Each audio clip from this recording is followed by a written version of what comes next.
E aí, pessoal, tudo bem com vocês?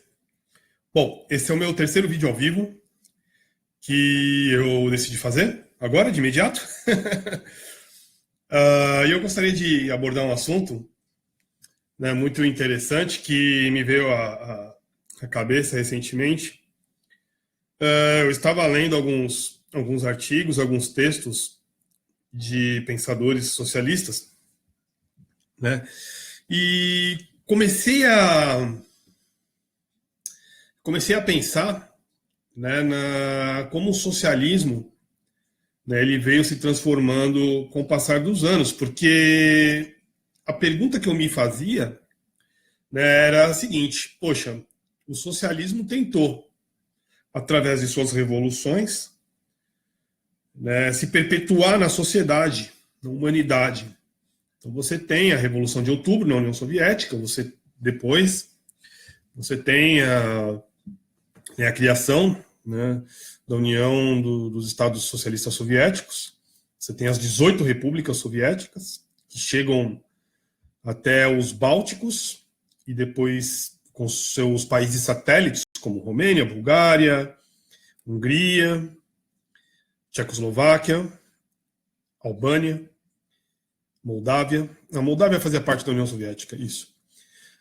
E você tem, depois, com o passar dos anos, uma série de revoluções que começaram com o pedido de independência, principalmente países africanos e da Ásia, né, sobretudo o Vietnã, Laos e Camboja. Você tem, então, essa perpetuação, né, do estado da Guerra Fria, né, alcançando o ápice, né, inclusive com alguns embates militares e bélicos, né, assim, na América Latina também, sobretudo em Honduras, Guatemala e também em Cuba, de certa forma. E aí eu me perguntava, poxa, mas mesmo com todos esses eventos, o que fez o socialismo sobreviver? Né, foi a essa pergunta que eu fiz, né? Mesmo com todas essas coisas que ocorreram, todos esses fatos que culminaram na história na história da sociedade, na história da política mundial no século XX, ainda no século XXI nós temos a presença do socialismo de alguma forma. Né? E aí eu, pensando, refletindo, eu cheguei à conclusão que o socialismo do século XXI, ele é muito diferente do socialismo do século XX. Ele é muito diferente do socialismo de vanguarda, é a palavra correta.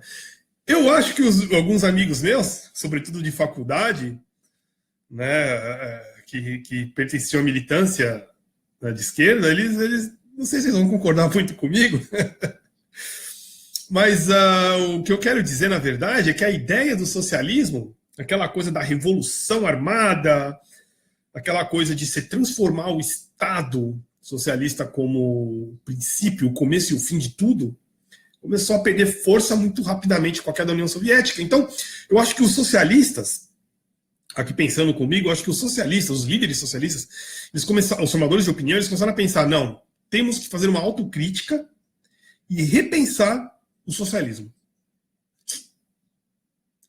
E eu acho que, de certa forma, deu certo.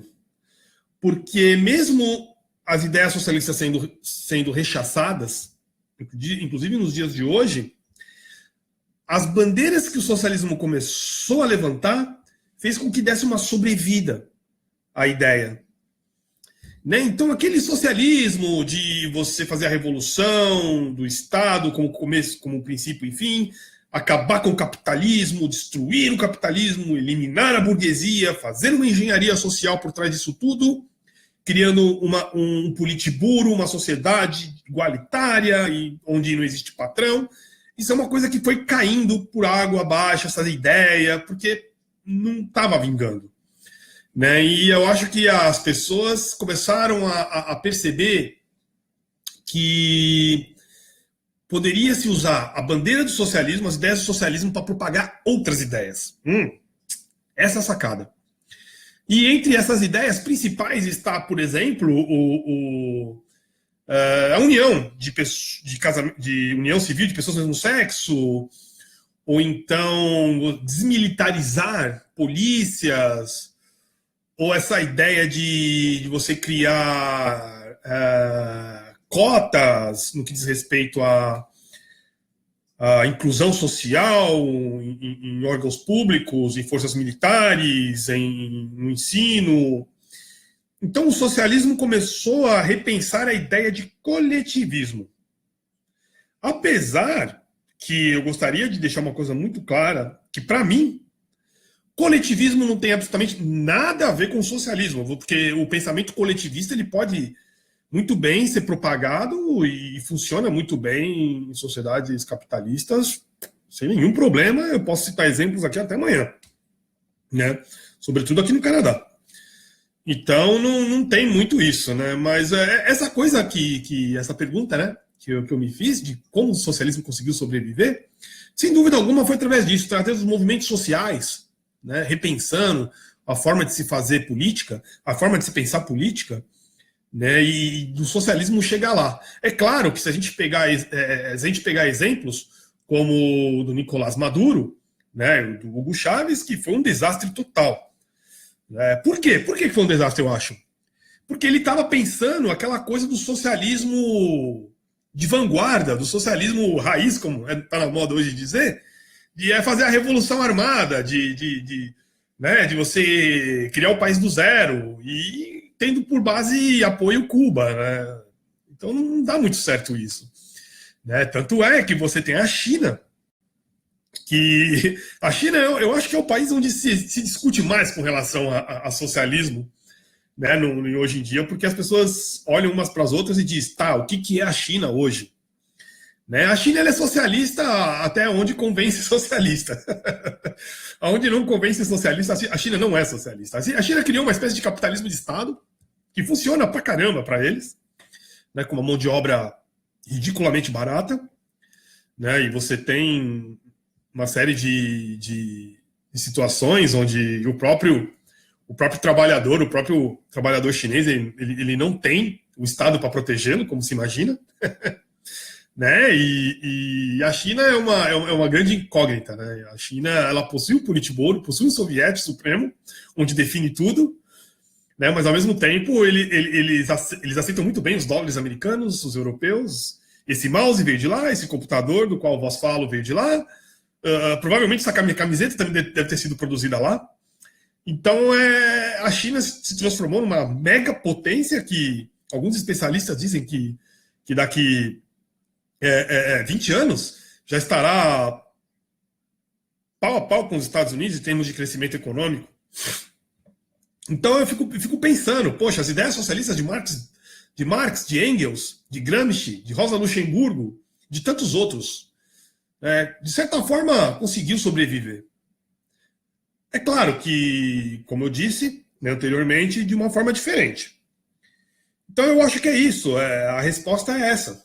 Para essa questão que eu tinha, é que eles continuam lendo Marx, continuam lendo os clássicos, continuam lendo Gramsci, continuam lendo, né, os escritos de Durkheim, de Adorno, de tantos outros, de Habermas, e ao mesmo tempo eles tentam, né, entender que se eles continuarem pensando no socialismo como no socialismo do início do século XX, vai ser um desastre total, será um motivo de chacota. Né? O que acontece, na verdade, quando você tem algumas ideias meio mirabolantes que surgem assim. Mas é isso daí, pessoal, que eu queria comentar com vocês. E eu gostaria também de sugerir que vocês leiam muitos livros com relação ao socialismo, à história da União Soviética, né, sobre a história de partidos políticos brasileiros de esquerda. Eu acho muito interessante, viu? Ler para que vocês possam, né, ter uma ideia do que realmente existe por trás do pensamento de esquerda. As pessoas que eu conheço, que são de direita, né, que são conservadoras, assim como eu, elas evitam muito. Ai, Tarso, não, esse livro não é para mim, porque eu não vou ler Gramsci, porque Gramsci, aquele comunista. Não, é muito importante você ler os cadernos de Gramsci. Muito interessante, para que você entenda, né, porque você cria seus próprios argumentos, crie suas próprias ideias, para que você, quando você for debater, você consiga debater em alto nível, na verdade. Então, o conhecimento reside, né, na leitura, né, em você fazer ciência, seja empiricamente ou não. Né? Então, é isso aí, pessoal. Um grande abraço para todos aí. Até a próxima. Tchau, tchau.